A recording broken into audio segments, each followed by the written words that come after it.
Having some concerns about your new puppy or rescue dog? Well, don't panic. Remember, a new home takes some getting used to.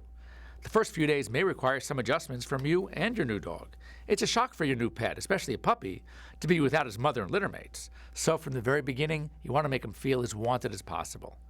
Though I know you probably want to share your room with your new family member, for house training reasons, it's best to confine him to a smaller area, preferably with a linoleum or tiled floor, or even a crate, which should be large enough for your dog to stand up, turn around, and lay stretched out in. I also recommend a couple of good chew toys, a padded surface for a bed, and some food and water. And even with all that, you should still be prepared for some crying the first few nights, especially if he is kept where he can't see you. Whatever you do, don't give in. Don't go in and comfort him, because you'll only reinforce the crying behavior, which may make it worse tomorrow night. I know it's tough, but it's for his own good.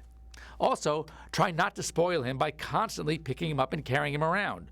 When he starts to reach his adult size, you're going to be very sorry you got him into that habit. Remember, always try to encourage good behavior. So what about diet?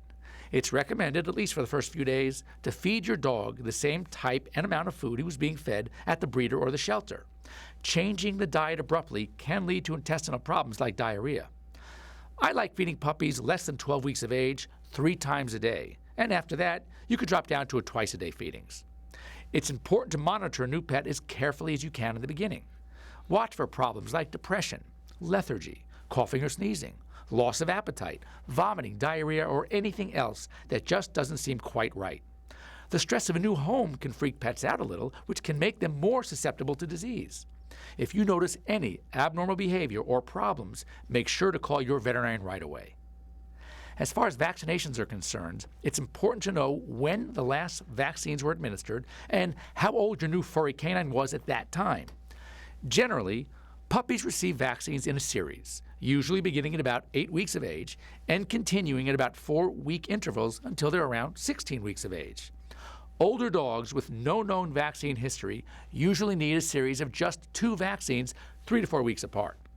If you're in doubt, make sure to check with your veterinarian. While younger pups are going through their vaccine series, we recommend keeping them away from public places where there are a lot of other dogs. You should note that puppies don't develop a strong immunity against contagious diseases until a couple of weeks after they receive their last vaccines. It's okay to take them outside in front of your own house, and I don't mind if you let them play with other dogs, as this is good for socialization, as long as you know who the other dogs belong to and that they are well vaccinated and well taken care of.